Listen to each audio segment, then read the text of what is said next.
There's a reason they called it the Wild West. I have heard so many incredible stories about Wild Bill Hickok. Wild Bill had a reputation that matched the name. You are not the man I thought you were. Nobody takes what's mine. This is the true story of the first quick-draw duel in Western history. This isn't what I wanted. I'd have thought of that before you threatened me. I was just a young man when I first headed west. In the years that followed, I became a cowboy, a gunslinger, and even served as sheriff of Dodge City, one of the most lawless towns in the country. My name is Bat Masterson. Now I'm a reporter, and I've come west again to chronicle the world that I know best, the American West. Lure of gold, land, destiny flooded the frontier with men both good and bad.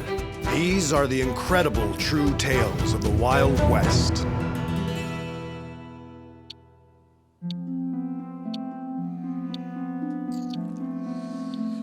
I've come to interview fellow reporter Colonel George Ward Nichols, the journalist who made Bill Hickok famous. Bartholomew William Barclay Masterson. I go by Bat these days. I'm impressed with your research, Colonel Nichols. Once a reporter. Indeed. I was hoping to ask you about Wild Bill Hickok. Of course you were. Your account of his duel with Davis Tutt in your famous article in Harper's captured the public's imagination, and it made Bill a legend. Yes, and I was also accused of creating a fiction and fabricating a myth. Bill Hickok was a good man, and good men don't kill out of hate. They kill with the things they love. Her name was Susanna Moore. Bill was a civilian scout for the Union Army during the war. He heard some bushwhackers were holding a mother-daughter captive. He didn't even know who they were. Bill Hickok was a hero long before I wrote about him, and he was fearless.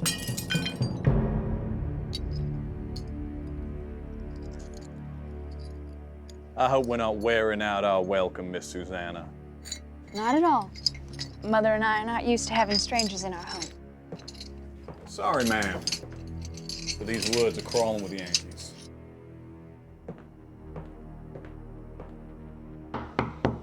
Susanna? It's your bill. Open up, I'm half starved. You forgot to mention you had a gentleman caller. Let me in now, sweetheart. It's your betrothed.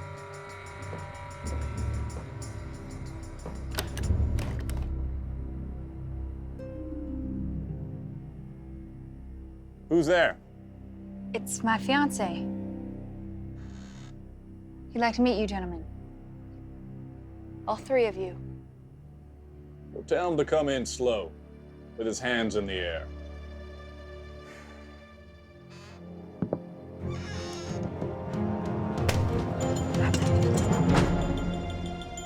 Evening, gents. I see you've made yourselves at home. Take his guns. Don't lie, I feel a bit naked without those. You're a lucky man. The boys and me were quite taken with Miss Susanna. She does live to entertain. Shame there's no ring on that finger. Folks might confuse your intentions. I want your name and the name of your outfit, Yankee. I got no problem with you boys or your cause. And I'm no Yankee. So you just be on your way and there won't be any problems. Well, now, ain't you something? I say you're just another lying Yank. Either way, wedding's off.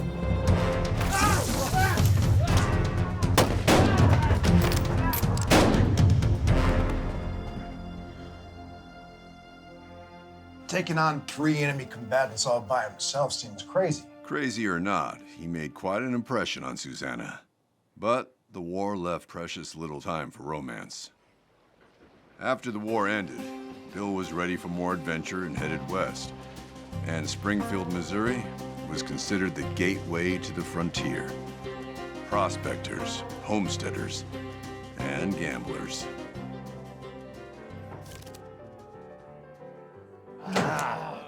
Don't mean again, Bill. Thought for sure you were bluffing. I never bluffed, Davis. Tell me about Davis Tutt. His family was well known in Arkansas. He fought for the South, and when the war ended, he headed west. Not a friend in the world until he met Bill. Former Confederate and a Union spy. Not the likeliest of gambling buddies. Can't believe we've been playing all night.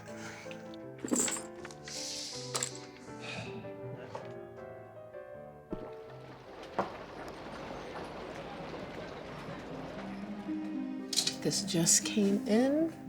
Sterling silver. I'll give you a nice price for it. Hey, Ruthie. You got anything for a heavy head? Sure thing, Bill. Let me see what I got. Bill.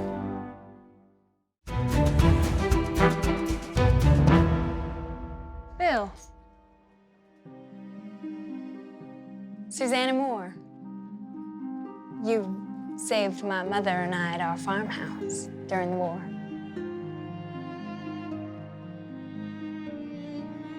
We were quite the team that night. Boy, I've told that story so many times, but no one ever believes me. Well, now, I am living proof of your valiant escapade, aren't I? You certainly are indeed.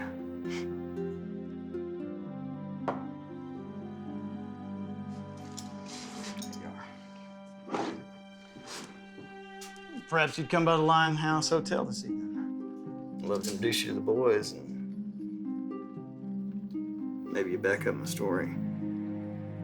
Yes. Yes, of course I will. Very well.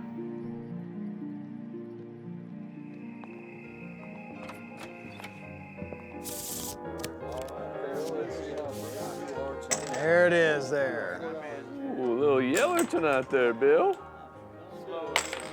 Well, bring it on up there, Davis. You can do that for you, can't you?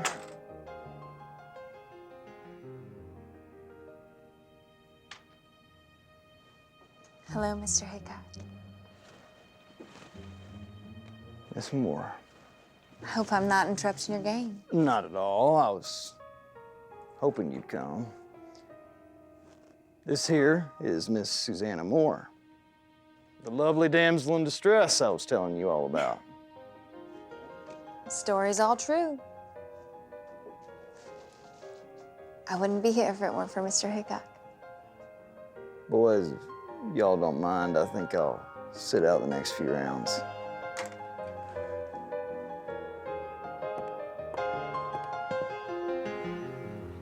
After Mother passed, I had no reason to stay, so I decided to sell the farm and start anew. That's mighty courageous of you. Impressive, you going off on your own like that. What made you choose Springfield? You? I never properly thanked you. Is that so? Unfortunately, this love story would not have a happy ending. Let me guess.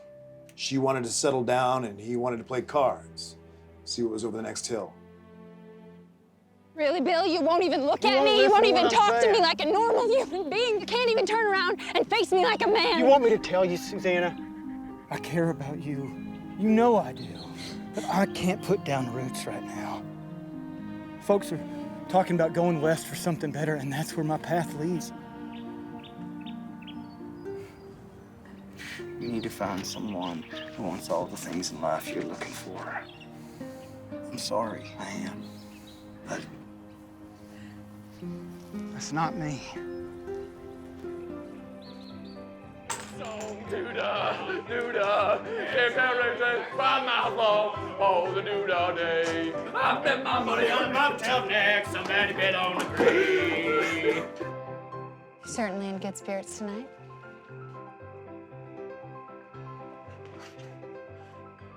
Bill, the boys are playing. Want me to deal you in? Nah, I'm done. Gonna get a little shut-eye. May I?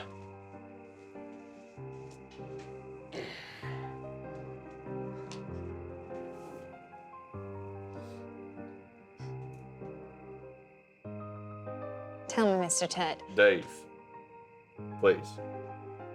Dave?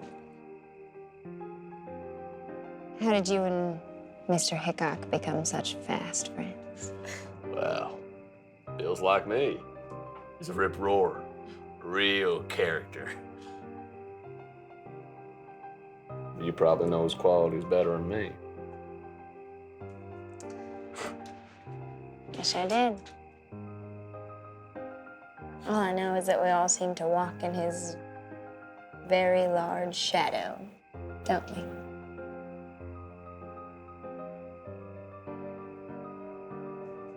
Big pardon. Davis Tutt walks in no man's shadow.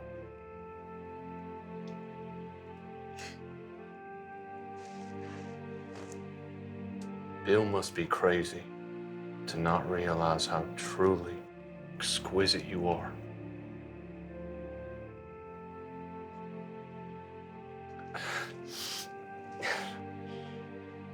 Forgive me, miss, I am well oiled. I best not intrude any longer. No, please.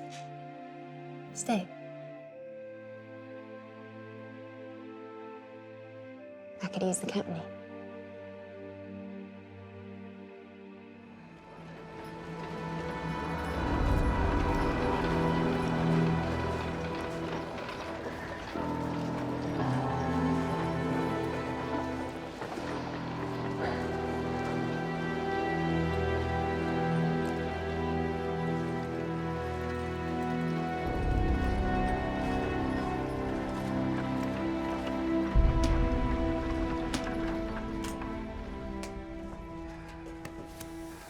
Evening, boys.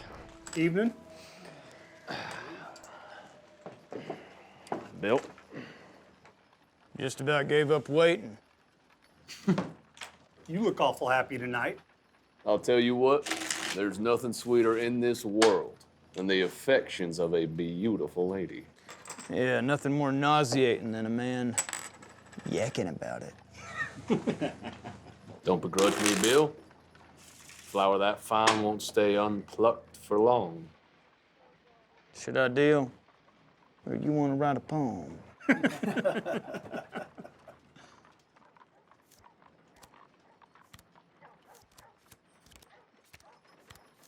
Say, Bill, I figure it's time you paid back the $40 I lent you.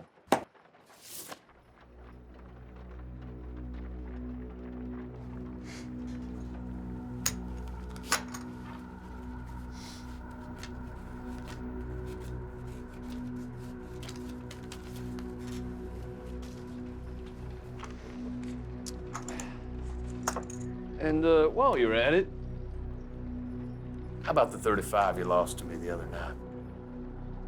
I think you mean 25. Don't play me for a fool, Bill. I've got the memorandum with your initials on it. Or were you planning on belching?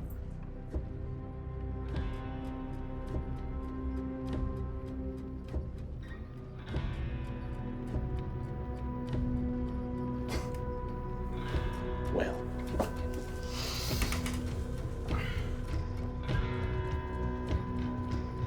this'll settle the debt just fine.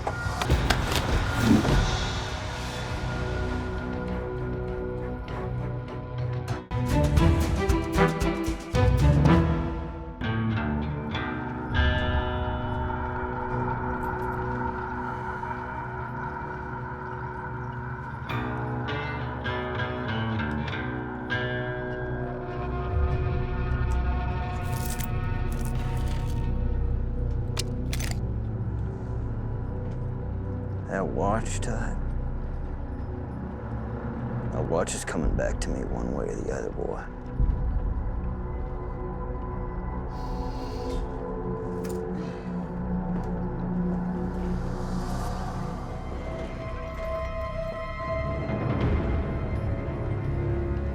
Taking Bill's timepiece was just the beginning. Next, Tutt paraded around town with it to further embarrass Bill. I think he wanted to show Susanna that he was tougher and smarter than Bill, and worthy of all her affections. Susanna finally realized that she had set Tutt and Bill on a deadly collision course. And she was the only one that could stop him.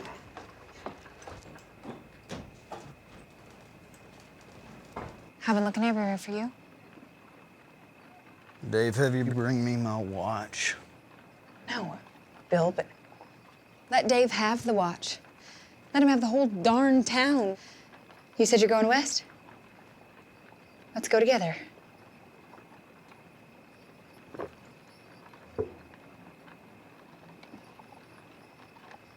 And your solution is that I ride out of town with my tail between my legs. No. I mean, let's find something better.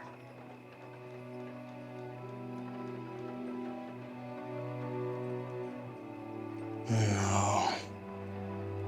I can't walk away from this. That's not what I am. Is it really worth killing or dying for food? I didn't start this. You're really gonna kill one of your friends for a lousy watch? It's more than that. And you know it. It's about respect and taking something that's mine. Nobody takes what's mine. You are not the man I thought you were. Will you tell your beau, Dave, if he doesn't return my watch come morning, I'm taking back what's mine. He won't listen to me either, and I can't stop him from making you look like a fool. Dave Tutt better not set foot on that street with my watch. He won't get across the road unless dead men can walk.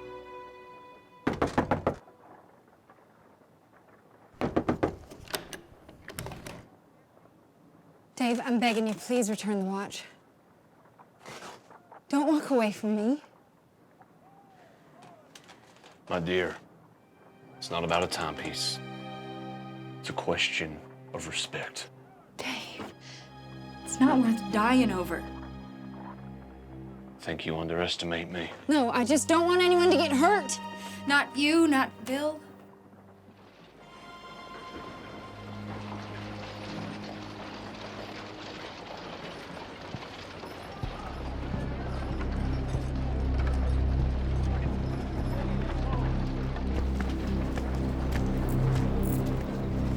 Dave, here I am.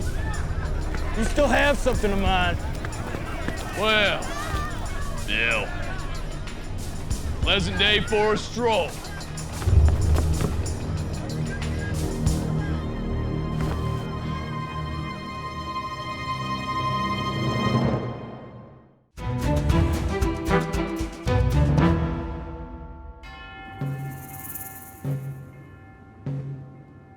This isn't what I wanted. Might have thought of that before you threatened me. Dave, I only ask you one more time. Hand over the watch. It was never the watch, Bill. I won't be walked on by you or anyone.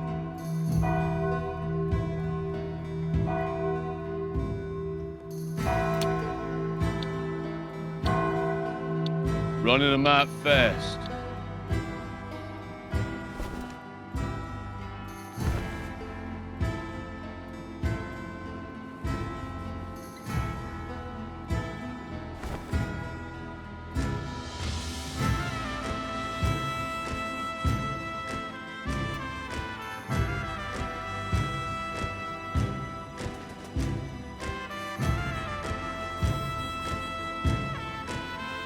I walk in no man's shadow.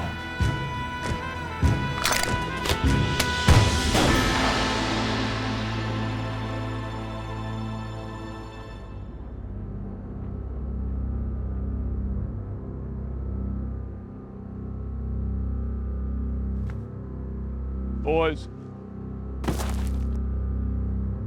I'm shot. Dave! No! Stop! Oh, Dave! Dave!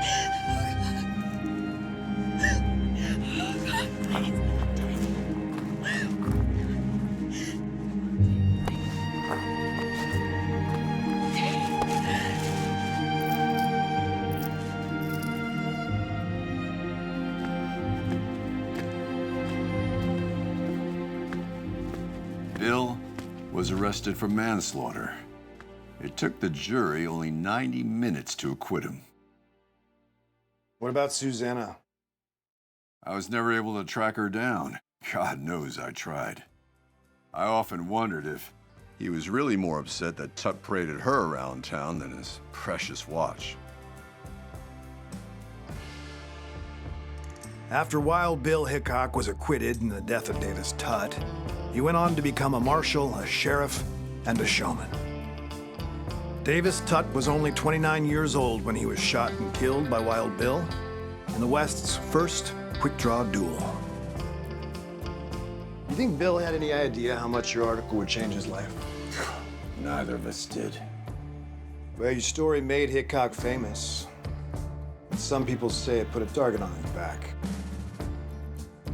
My creation of the legend of Wild Bill may have had unforeseen consequences for Bill. But I do know this. You're all gonna die one day. But I made Bill Hickok.